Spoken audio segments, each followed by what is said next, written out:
Добрый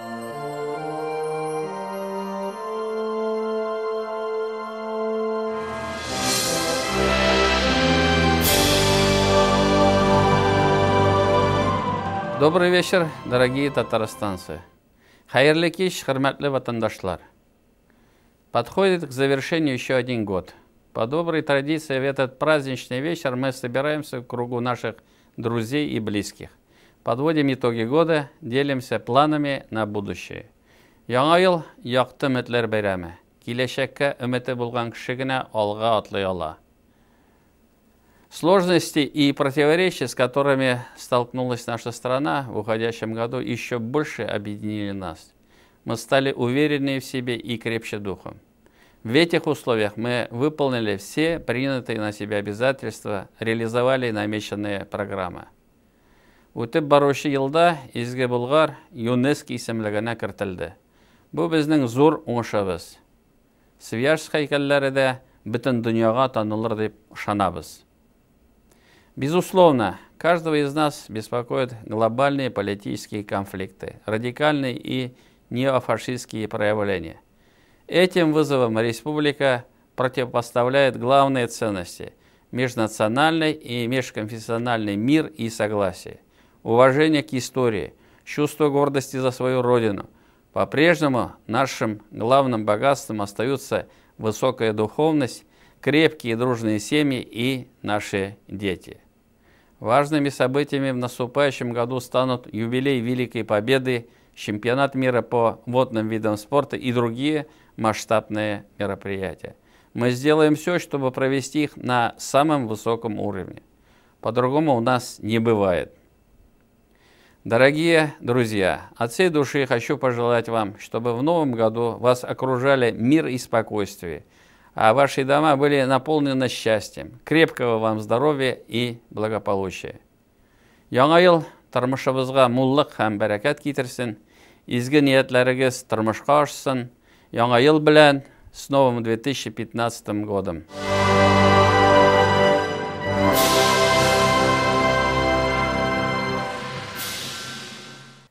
Альфиюшка, пудраны побольше давай, побольше, а то буду ярче, чем гирлянда блестеть. Бер, ике, үч, без эфирда. Исәнмесез, хөрмәтле дуслар, апалар, абыйлар, әбиләр, бабайлар. Киләсе яңа ел белән сезне. Считанные часы остаются до начала нового 2015 года.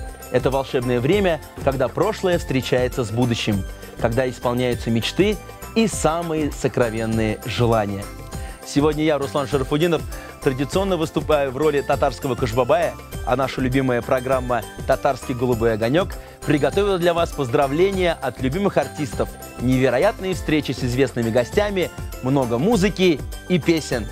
Без башлыбас!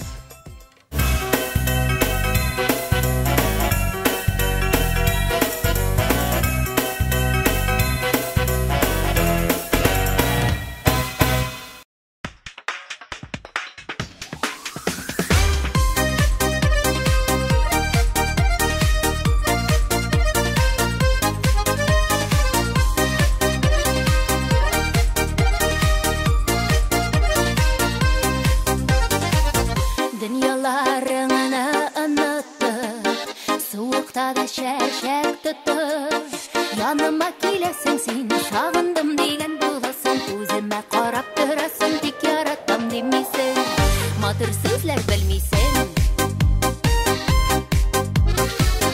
Матыр сөзлер мен білмеймін, әйтіп көрсәтейм сөйлеймі. Алтыным еркем жаным, олмам хірмәм бірден бірім, Яқты жайым теңсіз гілім, янейлер әйтейм тағым. Dünya boylап özlesem de, sende yar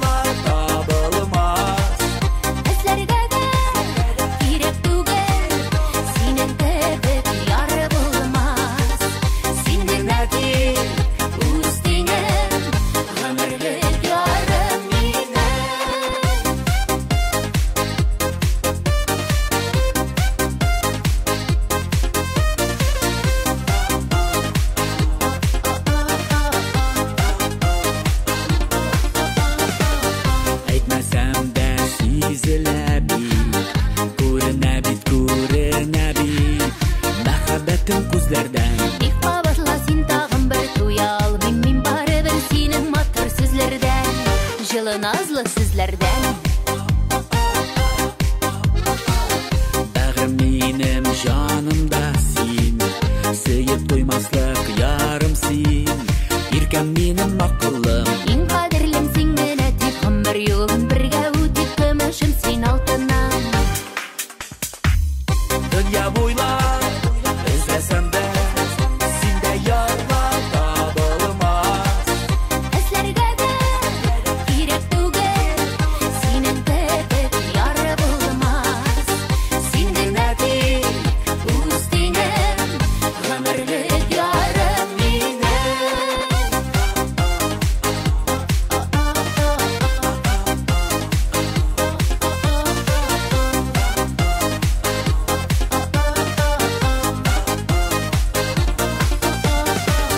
Дөнья буйлап эзләсәм дә, синдә ярлар табылмас. Эзләргә дә кирәк түгел, синең кебек яры булмас. Дөнья буйлап эзләсәм дә, синдә ярлар табылмас.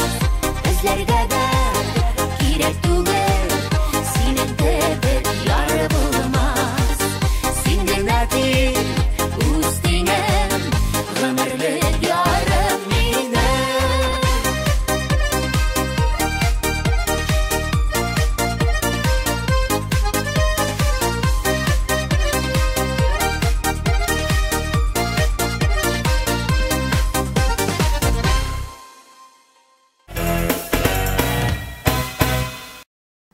Я приветствую в студии нашу первую гостью, председателя исполкома Конгресса татар Челябинской области Лену Рафиковну Колесникову. Исәнмесез, киләсе яңа еллар белән сезне.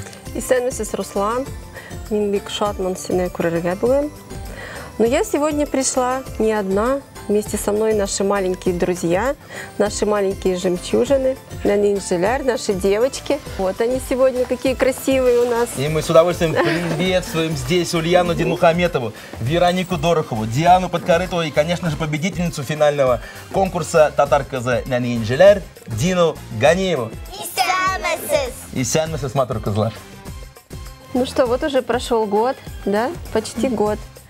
Какие вы стали большие. А что такого замечательного в вашей жизни произошло в этом году? Я записалась в художественную школу. Мы с коллективом участвовали в конкурсе и получили гран-при. А какой конкурс был? Танцевальный или вокальный? Танцевальный. А ты песни поешь сама? Нет. А я знаю, что Вероника поет песни, и она приготовила для наших зрителей красивую татарскую песню про любовь. Жидам жилек, жилек тып койтып килен. Жилеге нишак тәмләсезне да шулай күрәм. Вероника, бик зур рахмәт сиңа, и твои новогодние каникулы я продлеваю на 2 дня, как Кыш Бабай, договорились? Лена Рафиковна, я предлагаю вспомнить 2014 год, год такой большой, серьезный, яркий в жизни Конгресса татар Челябинской области. Расскажите, пожалуйста, вот, или давайте вместе составим рейтинг самых ярких событий. На самом деле, 2014 год для Конгресса татар был, наверное, самым насыщенным событием годом и останется в памяти надолго. Но, конечно же, самым ярким, самым незабываемым, самым, наверное, зрелищным и веселым это был наш проект «Татар КЗ» 2014, финал которого мы все наблюдали в сентябре. И по итогам уже 4-летнего конкурса, вот буквально в декабре на деловом форуме в Казани было принято решение, что теперь наш конкурс красоты и таланта «Татар КЗ» станет федеральным. И к нам в 2015 году присоединятся уже 8 регионов. Поэтому это большой успех, это абсолютно другой уровень, это еще и большая ответственность. Но я думаю, что мы сможем показать десяткам тысяч, наверное, людей, насколько богата, насколько красива наша татарская культура. Ну, а я, конечно же, Лена Рафиковна, как настоящий татарский мужчина, очень надеюсь, что Конгресс татар Челябинской области все-таки организует конкурс «Татар Малайе» или «Камыр Батыр 2015», например, в который я сразу же пойду, запишусь и буду не ведущим, а участником. Поэтому не забывайте о нас, татарских мужчинах, мы тоже хотим автомобиль. Да, Руслан, мы вас очень любим, мы всегда вас помним. Ну, кроме, конечно, этого яркого события, были и другие проекты, и среди них, наверное, это еще один самый значимый – это наш областной конкурс чтецов Ибн Мусы Джалиля, в котором принимают участие с каждым годом все больше и больше наших детей.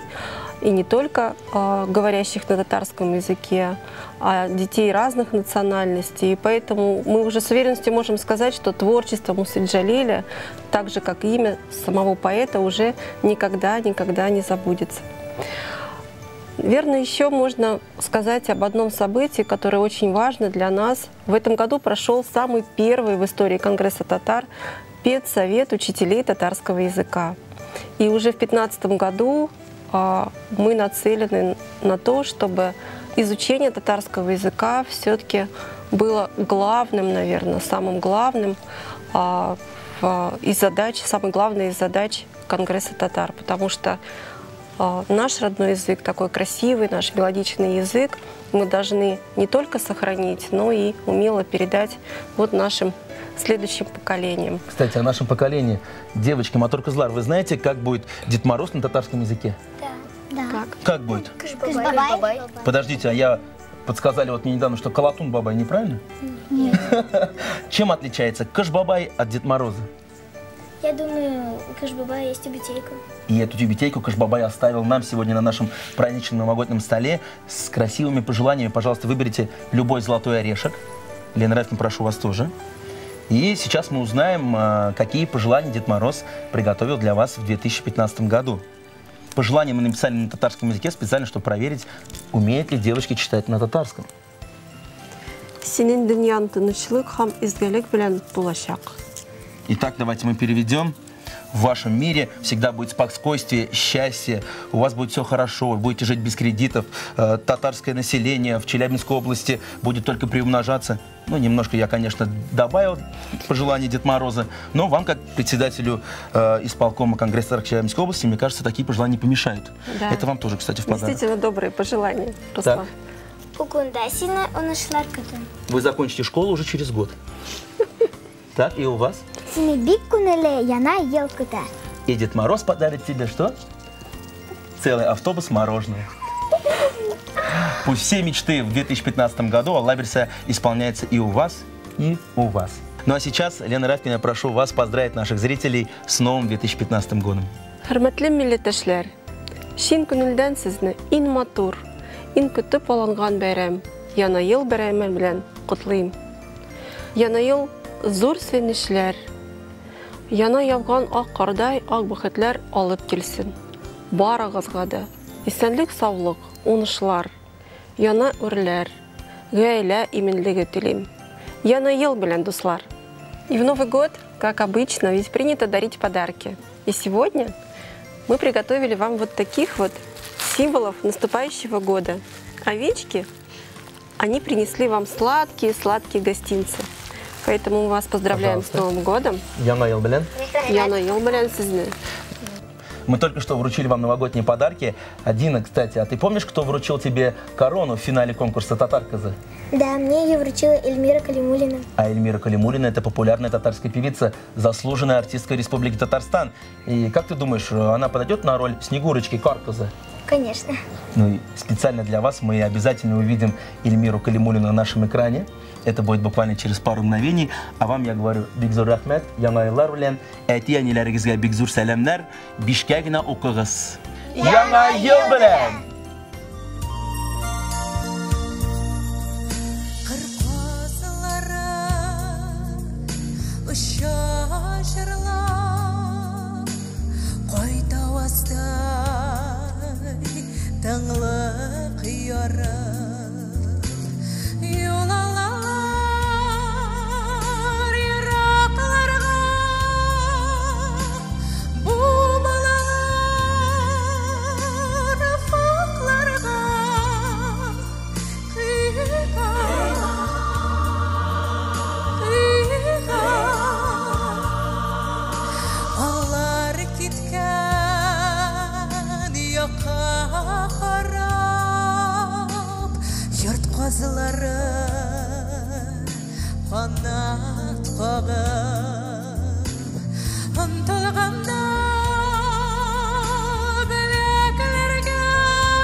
сен түзіп қара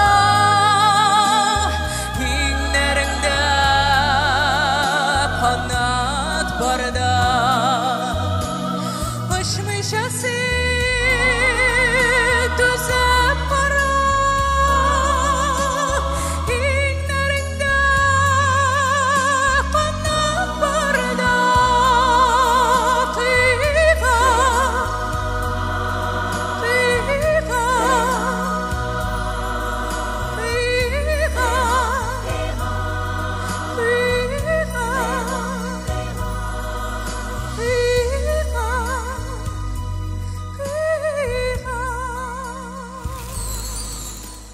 Хочу от всей души поздравить с Новым годом всех жителей города Челябинска и гостей этого прекрасного города, пожелать всего самого лучшего, прекрасного, настоящего, здоровья вам, верьте в себя, и все получится. Hürmetli dostlar, biz devam etemiz. Hem bizning hozirgi qonaqlar Bishkil avluundan keldilar. Tatar tili o'qituvchisi Nafisa Zinatovna, xayrli kun. Xayrli kun. Hem aning o'quvchisi Rushaniya. İsanmi Rushaniya? İsamiz.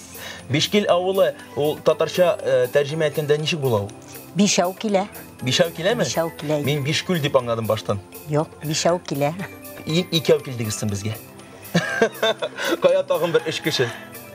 Getiririz. Kelesi şaqırılarga. Allah versin. Rushaniya, senga tatar tili ishimi? Ayye, ңа татар теле бик ашый. Qara linchik motor сөйләшә. Ник син татар телен өйрәнә башладың? Татар теле әти анемнән, аби бабаемнән теле, мин алар белән татар телендә сөйләшәсем килә. Rushaniya, бик зур рәхмәт сиңа, молодец. Татар телен бер кашан да онытма. Рәхмәт. Нәфисә Зинатовна, сезнең татар укучылары күпме авылда? Мин түгәрәк алып барам татар теленнән. Түгәрәккә 32 бала йөри. 32 бала. 32 төрле яшьтәге балалар 5нче класстан 9нчы класска тиклем укучы балалар йөриләр. Ничә ел укытасыз сез татар телен? Татар телен быел 5нче ел. 5нче ел. 5нче ел. Зур кешеләр, олы кешеләр киләме син татар телен укырга? Юк, мәктәп балалары. Мин мәктәп балаларын теләйм, мәктәп яшендәге балалар үз телен белеп үссәләр иде. Сезнең укучылар Муса Җәлил конкурсында быел катнаштылар. Ничек узды конкурс? Быел катнашкан конкурста мына Рушания 2нче урын алды. Анан алда без 12нче елда Наил Кузияров 1нче урын алып Казан шәһәренә экскурсияга барып кайтты. Зур рәхмәт. Бала шул тиклем сокланып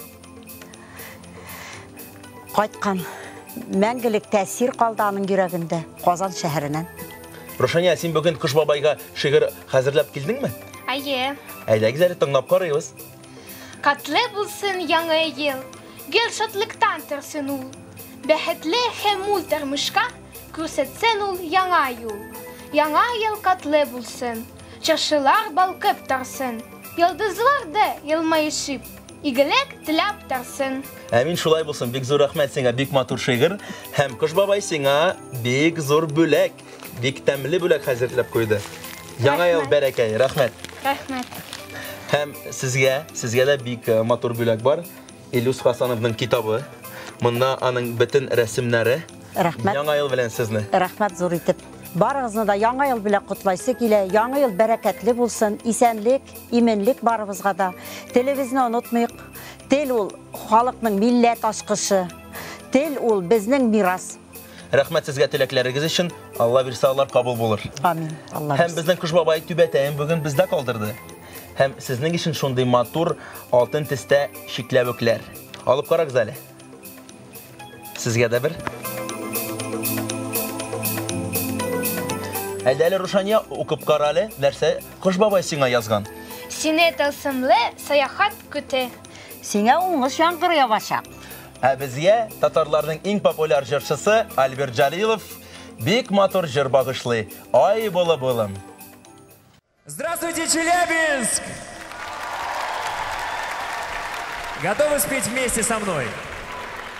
Потому что следующая песня, я думаю, она знакома каждому татарину, и я думаю, что и не татарину тоже, потому что это всемирно известная татарская народная песня, и я даже не буду ее объявлять, вы просто послушайте Вот, например, «Соловья».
Süllerimde söyleyeyim sandu haşlara, senin hakta süllerimde söyleyeyim sandu haşlara.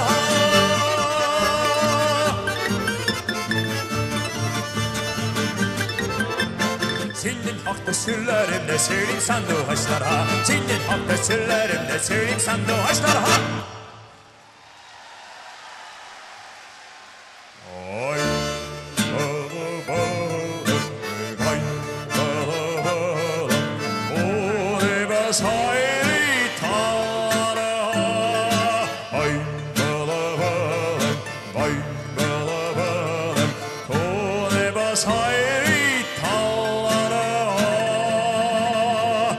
Побыстрее. Senin hakta sırlarımda söyleyeyim sandu haşlara. Senin hakta sırlarımda söyleyeyim sandu haşlara.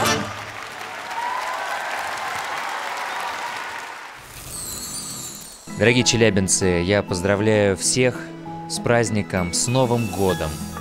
И пусть этот Новый год принесет вам больше счастья, больше радости, больше света. Говорили, что не очень хорошее лето, холодное. Я желаю, чтобы тепла в Новом году было больше. Тепла в сердцах, тепла в душах. И в заключение я бы хотел процитировать небольшое стихотворение Валентина Гафта. Там есть такие слова: «Есть музыка, и в ней спасение, в ней истина, оголена и не испорчена словами». Так вот, я желаю нам всем, чтобы музыка была в наших сердцах, мы жили с ней, и чтобы это были самые лучшие мелодии, которые украшают нашу жизнь. Ну а я не прощаюсь, я просто говорю до встречи, до новых встреч, удачи, счастья и любви. Ой, Матур, ляпота. Ну-ка, ну-ка, ну-ка. На падишаха похож? А на царя? Гафу итегез, забери. Кадерлі достар, қаршы алыңыз. Біздің Челябі өлкәсінің ең матур қызы, татар қызы 2014 конкурсының жеңімшісі Залия Ахтямова. Исәнме, Залия? Сәлем, Руслан. Хәерле кич, хөрмәтле дуслар. Залия, бик зур рәхмәт килгән өчен. Кәйфләрең, хәлләрең ничексең? Бик яхшы, Руслан, рәхмәт. Аллага шөкер. Үзеңнең хәлләрең ничек? Минем Аллага шөкер. Менә заводта зарплата бирделәр, октябрьгә. Все, Аллага шөкер, все норма, нормально. Синең яңа ел хәлләрең ничексең? Минем өчен бик уңышлы булган иске ел белән хушлашып, киләсе ел тагы да яхшырак булыр дип ышанам. Шуның өчен мин аны каршыларга әзер. Татар кызы 2014 бәйгесе минем тормышымдагы иң мөгъҗизәле бер вакыйга булды. Ул миңа онытылмаслык хис тойгылар, яңа кызыклы танышулар бүләк итте. Сиңа бүләк иткән матур машина сатмадыңмы аны? Йөрисеңме? Әлбәттә, мин машинаны сатмадым. Мин аңарда йөрим. Үзең йөрисеңме? Әйе. Сиңа миаста ГИБДД сотрудниклар туктатып, сәлем, Залия дип әйтәләрме, юкмы? Юк, мин бик тәртипле генә йөрим. Шуның өчен ГИБДД сотрудниклары әле мине туктатканнары юк. И шул машинаны бер кашан да сатмыйсыңмы? Юк, әле сатырга уйламыйм. Зәлия, син кичкенә вакытта булганда, сиңа кунакка Кыш бабай килгән идемисең? Әлбәттә, миңа да Кыш бабай килә торган иде. Яңа ел бит ул балалар өчен тылсымлы бәйрәм. Мин дә аны көтеп ала торган идем. Ләкин миңа килгән Кыш бабай ни өчендер минем абыйма охшаган була торган иде. Нинди бүләкләр сиңа киләде? Мандариннармы, шоколадлармы? Шуннан да барлык балалар да тәмтем ярата бит инде. Мин дә чыршы күргәч инде тәмтем көтә башлый торган идем. Ә бүген сиңа Кыш бабай шундый матур алтын шикләвек хәзерләп куйды. Ал әле берсен һәм укып җибәр әле. Уңышыңнан ләззәт ал һәм тирә ягыңдагы кешеләр белән дә бүлеш. Һәм синең барлык теләкләрең кабул булсын яңа 2015 елда. Рәхмәт, Руслан. Зәлия, хәзер безнең телевизор караучыларны яңа ел белән котла. Мин сезне барыгызны да якынлашып килгән 2015 ел белән чын күңелемнән котлыйм. Яңа елда сезгә яңа уңышлар телим. Ак бәхетләр сезгә юлдаш булсын. Зелия, большое тебе спасибо. И от Конгресса татар Челябинской области, от Лены Рафиковны, мы вручаем тебе настоящий татарский календарь на 2015 год. Бик зур рәхмәт. Дорогие друзья, если вы хотите сделать такой же подарок своим близким, обращайтесь в Конгресс татар Челябинской области. А нашу красивую татарскую девушку сменяют не менее прекрасные бабушки. Встречайте участницы Евровидения и финального шоу «Татарочка-2014» «Бурановские бабушки».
Дорогие, уважаемые челябинцы, от души вас поздравляют бурановские бабушки с наступающим Новым годом. Желаю вам счастья, мира, любви, благополучия, благодати Божией. Пусть в каждой семье будет мир и согласие. Пусть сохраняют вас ангелы. Мы желаем вам всего самого доброго. Будьте здоровы и будьте богаты. решили вот немножечко спеть по-татарски вам песенку. Я думаю, эта песня всем знакома. Подпевайте. Синин кара кашлары, синин кара күзләре, синин ягымлы сүзләре, яңа синин йөзләрен. Мин сине яратам, яратам, яратам. Мин сине барыбер үземә каратам. Монтоне ярачко, ярачко, ярачко, монтоне һавай, асфалам берето. Алма башын тышына үтәм, үргән шәшәмне сүтәм, сине көтәм, сабыр итәм, кирәкмәй миңа бүтән. Мин сине яратам, яратам, яратам, мин сине барыбер үземә каратам. Монтоне ярачко, ярачко, ярачко, монтоне годной, асфалам берето.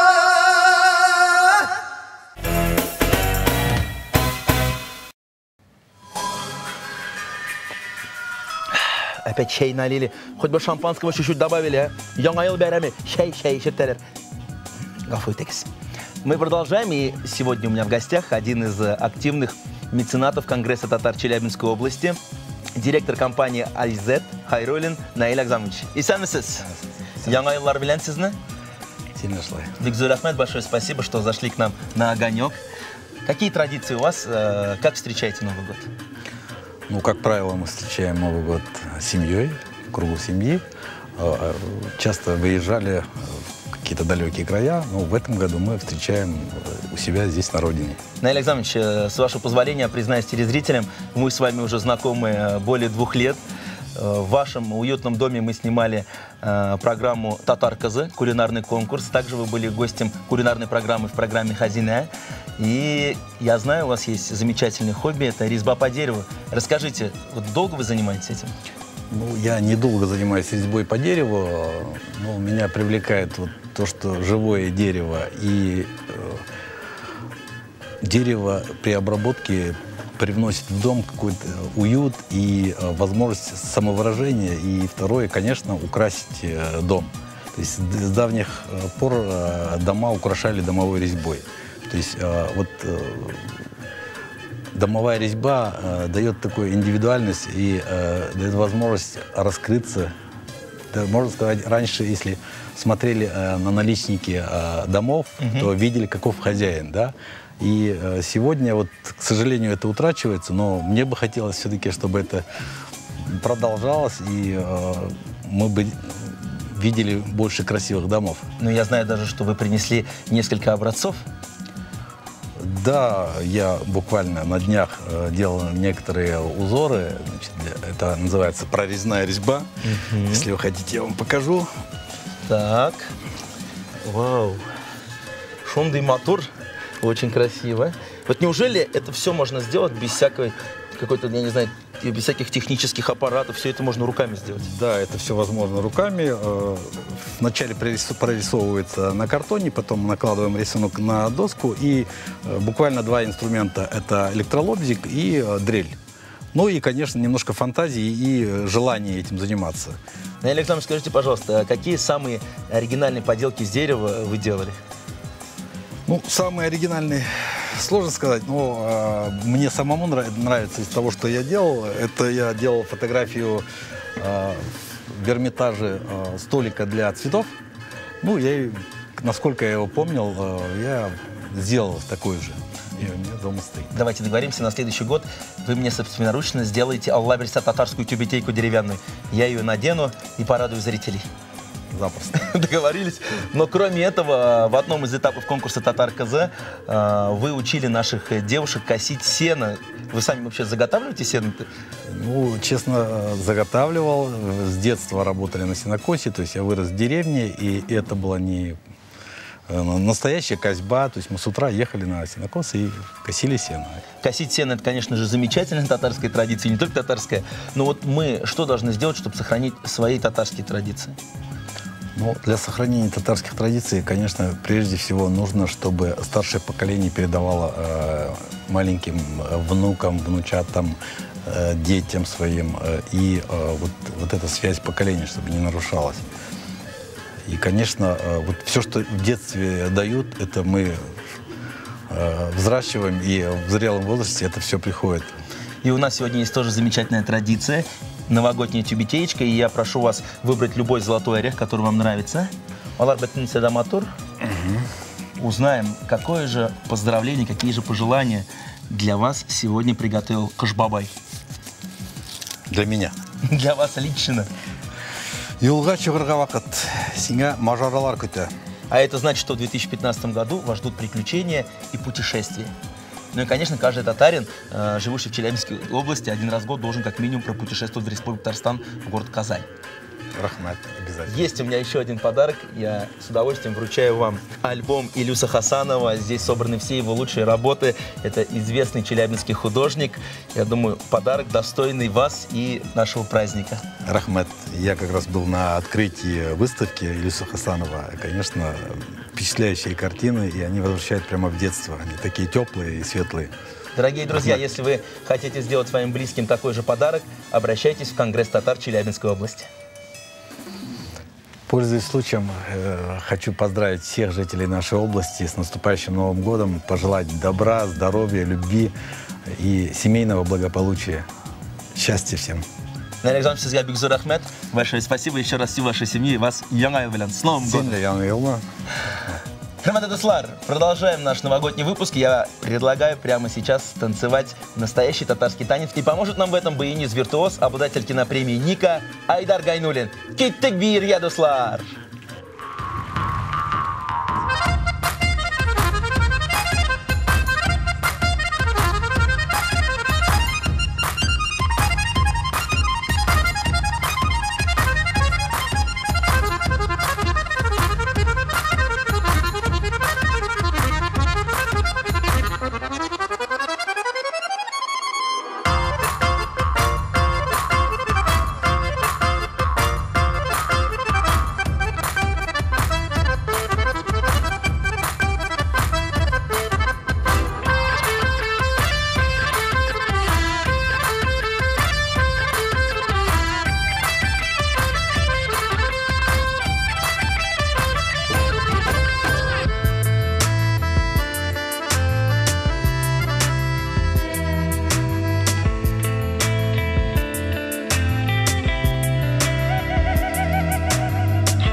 Дорогие южноуральцы, поздравляю вас с Новым годом!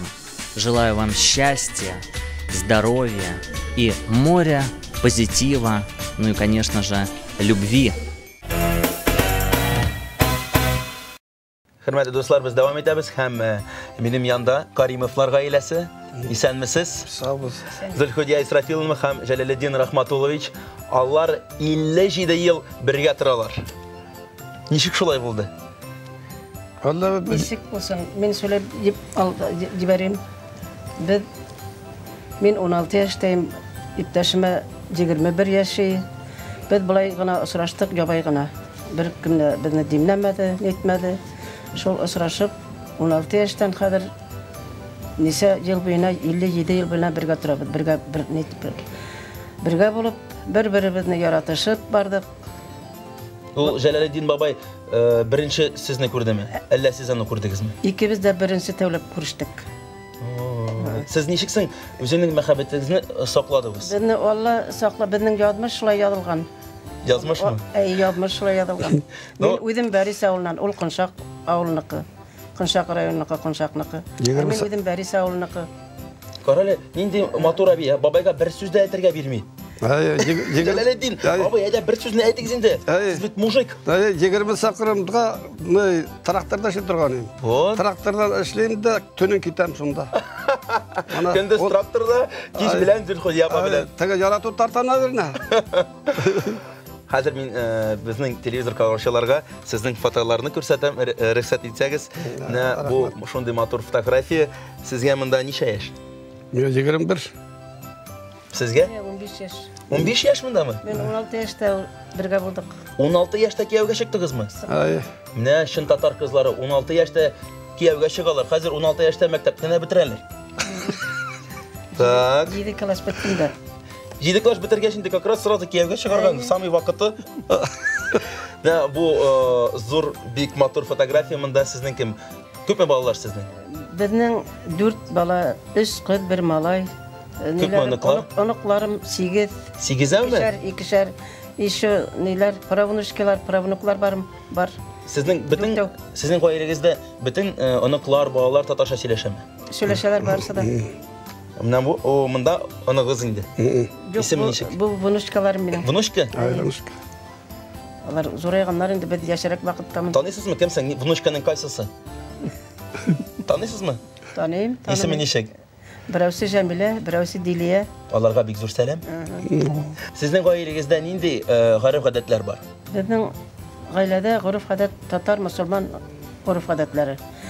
Біз шул несік яши башлаңа біз татар, мұсылман ғадеті білен барабыз. Қадыр, әлхамдулиллахи шүкір, ненде жыл яшап келебіз, урадалар тұтабыз, намазлар оқибыз, аятлар оқибыз. Татар нелерін, бәйрәмләрін үткәрәбез һәр вакытта да. Сезнең яраткан татарларның бәйрәме нинди? Татар бәйрәме, урада бәйрәме, Корбан бәйрәме, сами безнең татар бәйрәмнәре. Шул. Җәләлдин абый, сезнең нинди яраткан бәйрәм? Шул ул яратканны мен дә яратам. Шуның өчен 57 ел бергә торасыз да. Хатын белән гел әйедеп торсаң инде бергә яшисең, Аллага шөкер. Яңа ел бәйрәмен ничек каршы аласыз? Яңа ел бәйрәмен без гел балалар белән үткәрдек. Хәзер балалар үзләренең семьялары бар. Күбесе безнең янга килмәй инде. Оныклар килә, внучкалар килә. Шулар белән үткәрәбез. Аларны нәрсә белән сыйлыйсыз? Нәрсә пешерәсез? Аларга мен пироглар пешерәм, күмәсләр пешерәм, биш бармак пешерәм, пельмен пешерәм, татар ашларын пешерәм, бетерәм. Җәләлетдин абый, сез нәрсә пешерәсез? Мен пешерергә белмәйм. Белмисезме? Белсәм дә, потому что хатын тәмле итеп пешерәмәгә караганда. Нинди хатынның иң тәмле ризыгы нинди? Кыздырган бәрәңгеме? Кыздырган бәрәңгене яратмыйм. Яратмыйм. Сен дә яратмыйдыр бу. Татар ирләре алар бит иткен ашыйлар. Ит булса, идә тәртип. Но ергә күскерә ул вакытта. Вот. Атка сулашытмасаң, ат арый. Дөрес әйтәсез, дөрес. Сезне тагын бер тапкыр киләсе яңа ел бәйрәме белән котлыйсыз килә. Һәм сезгә Татар Чиләбе өлкә конгрессыннан һәм аның җитәкчесеннән Лена Рафиковнадан бик матур бүләкләр хәзерләп куйдык. Сезгә шундый яңа түбәтәй. Рәхмәт. Киеп карагыз. Һәм сезгә шундый матур безнең татар халкыбызның яулыгы.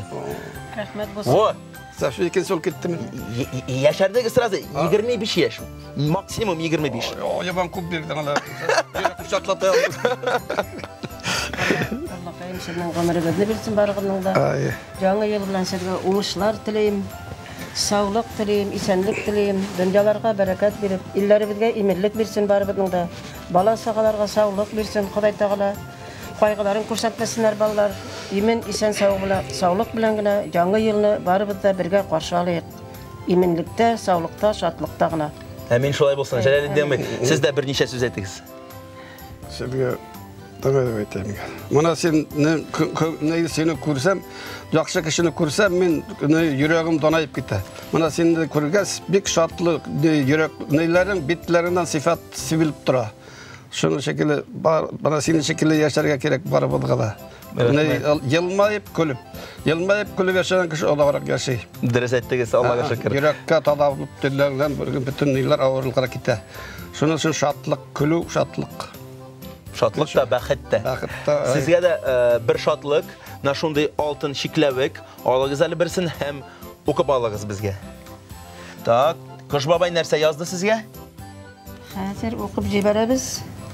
Sizge 100 yıl tatlı turmuşta hem eminlikte yaşarga yazgan. Bana Kur'an sappada ettik. Amin şolay bolsun. Kış babayga da bik zor selam. Sizge tağın bir tapkır, min rahmet. Hem kilesi jırыбыз sizning muhabbetigiz turunda. Qozondan bek zor selamlar bilen eng populyar duet Artur hem Marat.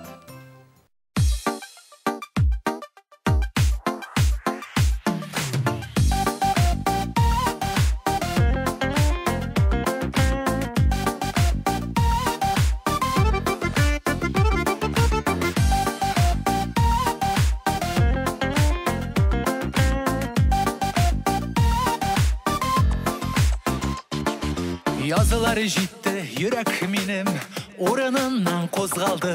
Жер сағынып, құяш нұрын өзіне тартып алды. Сөюдің ясай шегін, еркінлеп ашып кірдім.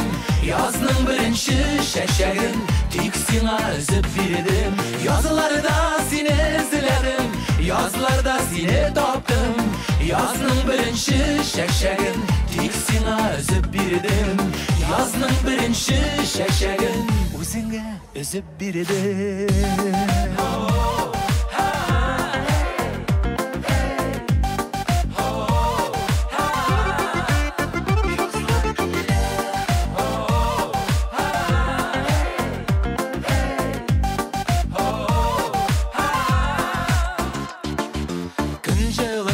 Бізге көшті, нұрлы yüzің қызарған.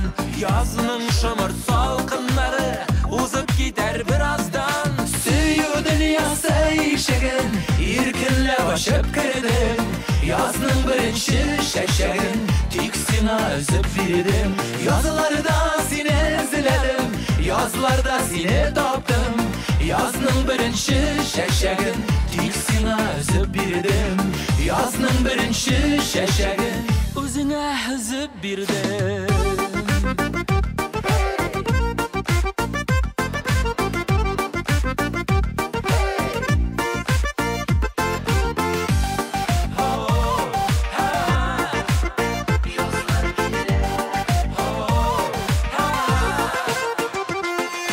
Табиғатқа ышанмағыз, кел өзінікін үйті. Ғашық болсаң қауышырға, елдің бір күні жейті. Сөюдің ясай шегін, еркінлеп ашып кірдім. Yazның бірінші шәшәгін, тек сеңа үзіп бердім. Yazılarda сені ізледім, yazlarda сені таптым. Yazның бірінші шәшәгін, тек сеңа үзіп бердім. Yazılarda сені ізледім, yazlarda сені таптым. Yazның бірінші шәшәгін, тек сеңа үзіп бердім. Сөюдің ясай шегін, еркінлеп ашып кірдім.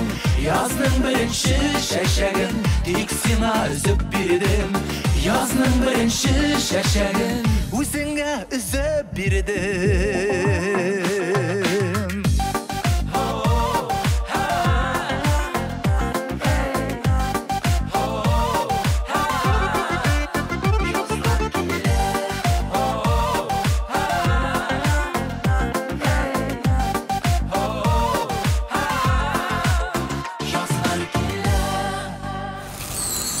Шын көңілден сізді құтлығыз шушы матур бәйрәм білән, яңа ел бәйрәмі білән. Сізге енді барығызға да исәнлік, саулық, матур еттіріп шушы яңа елді өзіңіздің яңадан яңа оңышларға ерішірге ассын. Өзіңіздің нендейдір қиялларығыз тұрмышқа ашсын деп тілейм сізге. Чиләбе һәм Чиләбе өлкәсендә яшәгән барлык татарларыбызны яңа еллар белән котлыйбыз. Тормышыгыз яңа яуган кар кебек аппак, чиста булсын. Күңелләрегез һәр вакыт шат булсын, табыннарыгыз мул булсын, яңа еллар котлы һәм бутлы булсын. Яңа ел белән, дуслар! Ура! С Новым годом!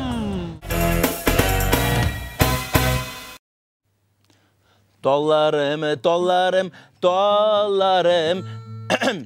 Гафу итегез, бүгін тавышым юк.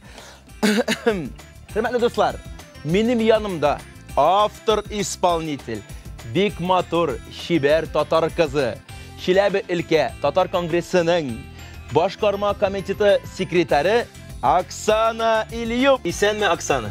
Сәлам, Руслан. Кәйфләрең ничек? Аллага шөкер, яхшы. Яңа елда могҗизалар була диләр. Син үзең аларга ышанасыңмы? Әлбәттә.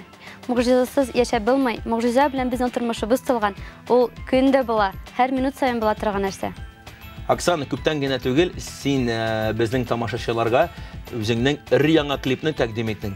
Ничек уйлыйсың, аларга ошадымы клип? Дөресен генә әйткәндә, мин уйлыйм, халыкка ошады гына түгел бу клип. Күпләрнең ул йөрәгенә кирип калды һәм күңелләрнең иң нечкә кылларын тибрәтте дип уйлыйм. Чөнки бу клипта безнең яшь буын белән өлкән буындагы элемтә күрсәтелгән. Оксана, әйдә әле җыр аша безгә үзеңнең теләкләрен җырлап ал. Әлбәттә, мин бик шат булырмын, Руслан. Менә шул гитараны алып, матур гына әйтеп. Хөрмәтле якташлар, мин сезне чын күңелемнән яңа ел белән тәбриклим. Яңа елда сезгә яңа кызыклы танышулар, яңа дуслар, саф мәхәббәт телим. Чөнки ярата белгәндә генә кеше бәхетле була ала. Яңа ел белән. Күңел капкаларың булса биксез, очарсың күкләргә шымсы чиксез. Сөя белгәндә тормыш матур, бәхетле бул. Без дә Алла бирсә бәхетле булырбыз шундый матур кызлар булган вакытта. Оксана, Кыш бабайдан сиңа бер кичкенә генә бүләк, ал әле бер алтын шикләвекне һәм укып җибәр. Так. Карыгәлә нәрсә язган сиңа Кыш бабай? Синең иң якты хыялларың тормышка ашар һәм юлларыңда тугры дуслар очрар. Ә миңа, Оксана, Кыш бабай минем иң теләгән хыялымны бүләк итте. Карап ал әле. Нинди матур коньки. Миңа коньки, сиңа календари. Безнең татар Чиләбе конгрессыннан һәм Лена Рафиковнан сиңа шундый матур татар календаре 2015 елга. Рәхмәт бик зур, Руслан. Оксана, мин сине тагын бер тапкыр чын күңелдән киләсе яңа ел белән котлыйм. Һәм без дәвам итәбез. Сезнең өчен татар эстрадасының яшь йолдызы Илназ Гарипов һәм аның яңа клибы.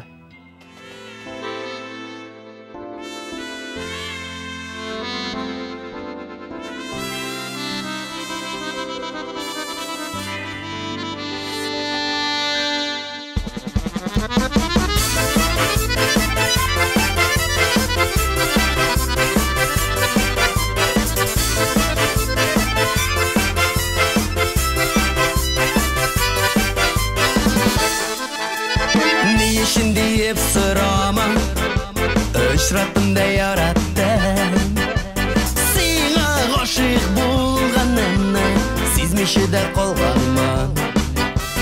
Ничек кенә тырышсам да сине оныта алмадым. Хәзер инде синсез яши алмавымны аңладым. Син минем соңгы тукталышым, йөрәк сине үз итте. Ни яшим дием сырама, яратам бетә китте. Син минем соңгы тукталышым, йөрәк сине үз итте. Ни яшим дием сырама, яратам бетә китте. Бер хәбәр килсә әгәр, син яшәгән тарафта, яхшы кәеф белән тулып, кызарып ата һәр таң. Ничек кенә тырышсам да сине оныта алмадым. Хәзер инде синсез яши алмавымны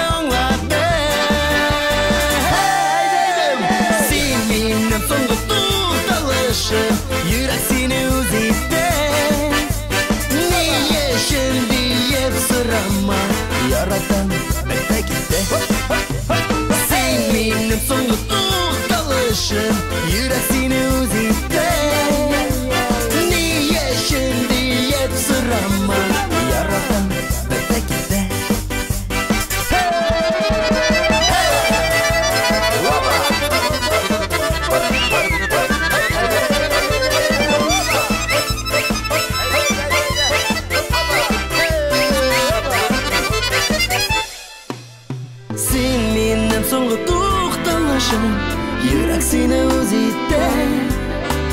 Ne shunday so'rama, yaratam bitta ketdi. Sen mendan so'nggi to'xtalishim, yurak seni o'zi ittar. Ne shunday so'rama, yaratam bitta ketdi. So'nggi to'xtalishim, yurak seni o'zi itdan.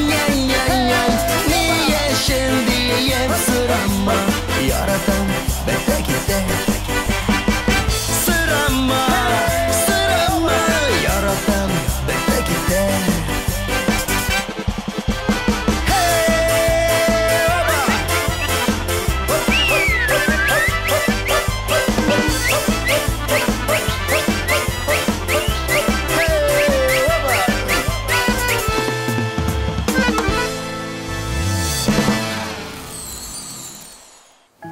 Яңа офыклар, тугры дуслар, Кызыклы танышулар, изге юллар, креатив идеялар, яңа белемнәр, саф мәхәббәт, иҗади уңышлар, яңа биеклекләр, Яңа гаиләләр.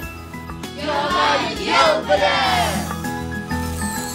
Исәнмесез, хөрмәтле дуслар, хөрмәтле милләттәшләр, Көньяк Урал татарлары, мин шын күңелдән сезне яңа еллар белән тәбриклим. Яңа елда яңа бәхетләр, яңа шатлыклар, барлык хыялларыгыз тормышка ашсын. Һәм инде менә бу дустыбыз, бәхет йоннарыгыз, менә бу дустыбызның йоннары кебек кардай ак һәм куе булсын һәрвакыт. Рәхмәт сезгә, яңа еллар белән. Хөрмәтле дуслар, яңа елның эфирын без дәвам итәбез һәм минем алдымда татарча әйткәндә гордость, надежда и опора Челябинска. Исәнмесез, дуслар? Сәлам! Как настроение новогоднее?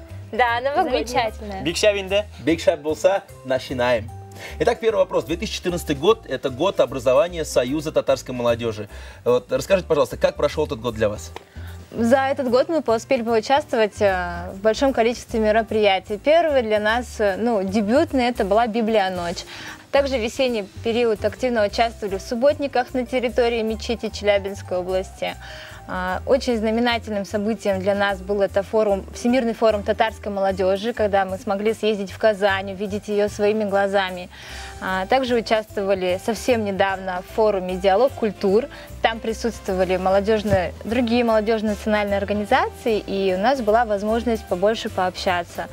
Вот, уже намечено много планов совместных проектов на следующий год. Кстати, про следующий год давайте поговорим. Какие планы у Союза татарской молодежи на 2015 год? На 2015 год у нас будет ряд мероприятий, которые мы должны провести. Это выездные экскурсии, это творческие встречи, это будут мастер-классы, музыкальные вечера. Вот, также мы продолжаем работу с регионами. Мы будем поддерживать активное общение с молодежными центрами. Ребята, от вас зависит будущее татарского народа. И как вы думаете, есть ли в нем место нашим традициям? Әлбәттә инде татар халкының киләчәгендә яшьләр бик зур роль уйный. Без ата-бабаларыбызны, үзебезнең гореф-гадәтләребезне һәм дә туган телебезне бик яхшы белергә тиешбез. Киләчәк яшьләрдән тора. Действительно, будущее в ваших руках. Молодец, Радис. Бик матур татар телендә сөйләшәсең. Ребята, я хотел бы поговорить об одном очень интересном мероприятии, которое вы сами провели и поучаствовали. Это дискотека «Татар-пати». Вот, когда молодежь собирается, танцует под татарские треки с татарским диджеем. Ильнас Софиуллин приезжал, звезда из Казани. Кому пришла идея организовать такую вечеринку татарскую? Данная идея была у нас давно в голове. Конечно, хорошим мотиватором у нас была Лена Рафиковна, которая сказала, что сможет нас поддержать в любом нашем начинании. Поэтому мы активно взялись за работу, созвонились с Ильназом.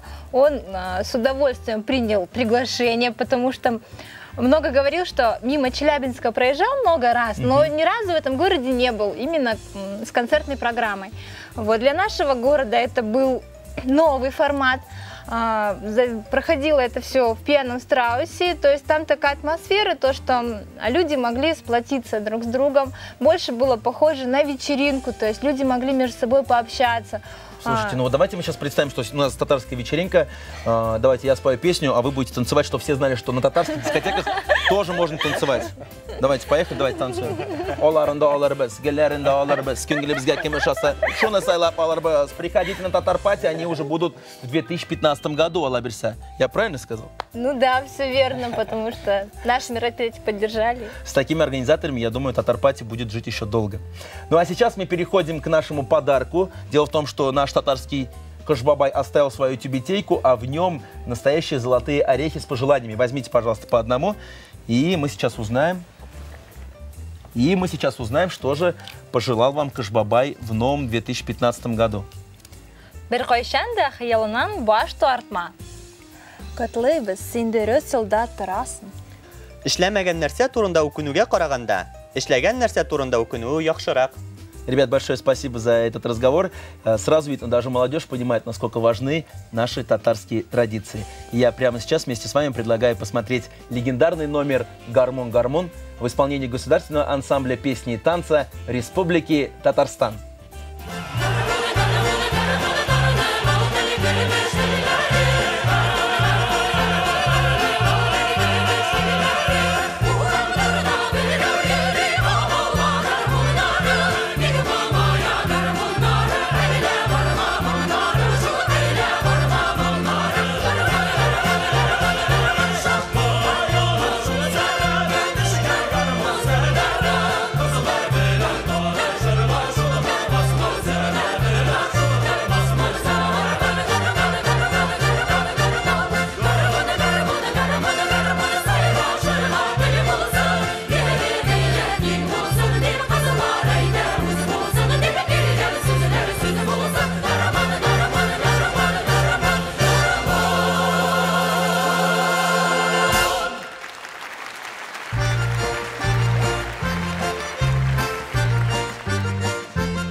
Hörmetli milletvekiller, şundan da şın көңелдән сезне яңа еллар белән котлыйбыз.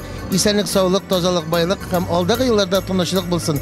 Милләтебез матур итеп яшәсен. Һәрберегезгә исәнлек, саулык, Ходай Тәгалә изгелек бирсен. Бәйрәмнәр белән, яңа еллар белән сезне. Яңа ел!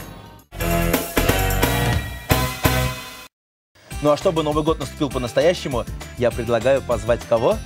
Кыш-бабая. Давайте вместе. Раз, два, три. Бер, ике, үч.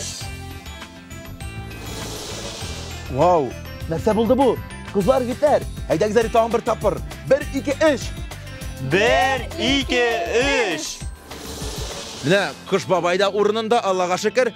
Хәзер кар кызын чакырабыз. Кар кызы. Кил әле монда, исәнме? Исәнме, Кыш бабай? Нинди матур бәрәкәй белән килеп җиттең син безгә. Әйеме. Кар кызы, әйт әле безгә, киләсе яңа ел ничек үтәр? Киләсе ел һичшиксез уңышлы булыр. Исәнлек, саулык, иминлек сезгә. Һәм ышаныгыз, мөгъҗизалар бар. Һәм мөгъҗизаларның берсе хәзер үк башлана.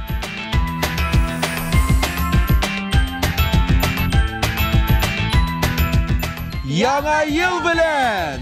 Сау булыгыз, дуслар! Киләсе очрашуларга хәтле. Рәхмәт!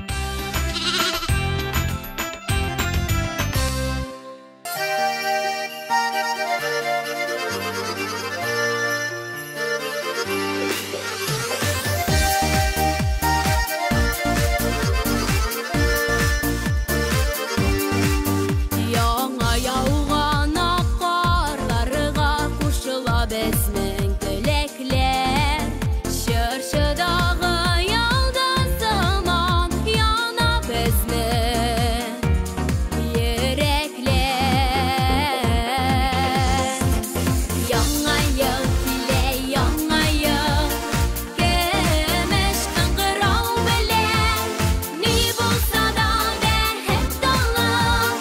Киләсең анаң белән, яңа ел килә, яңа ел, көмеш кыңгырау белән, ни булса да бәхет дулы. Киләсең анаң белән. Ак бәхетләр алып килсен, чын гашсын хыяллар. Күңел кыллары кушыла чыршыдагы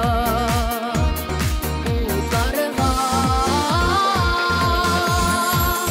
Яңа ел килә, яңа ел, көмеш кыңгырау белән, ни булса да бәхет дулы. Киләсең анаң белән, яңа ел килә, яңа ел, көмеш кыңгырау белән, ни булса да бәхет дулы. Киләсең анаң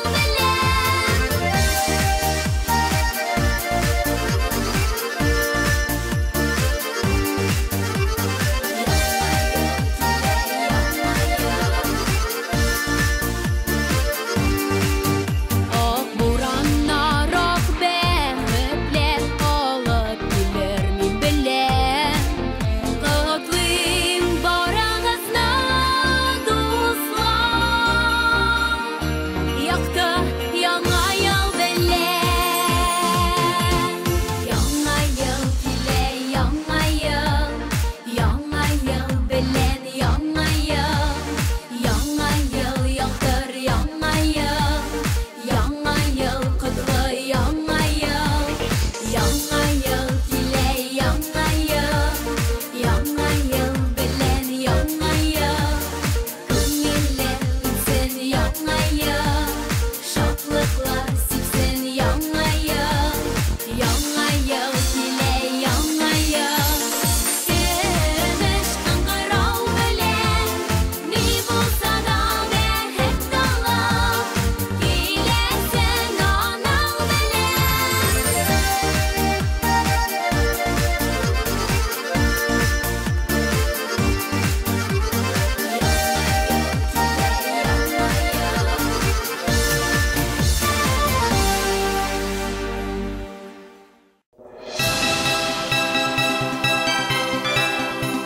Давай. Поехали, улыбаемся. Если нормально сделать, по 100 рублей каждому даю. Вот диафрагма не поперла только, а так вообще все нормально. Сейчас диафрагма, если не попрет, не пойдет в школу сегодня.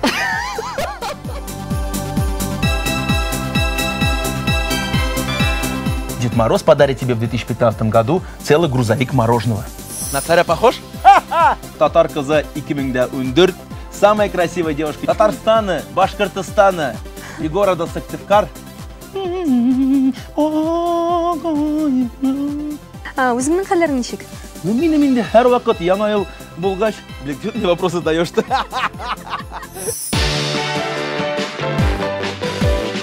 Мне кажется, прекрасно. Что, давайте возьмем за руки сразу.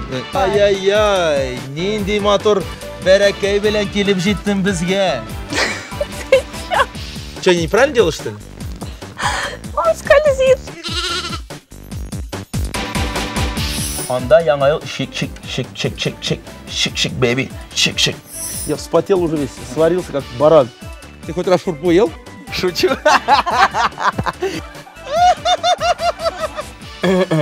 Секунда. Яңа ел белән!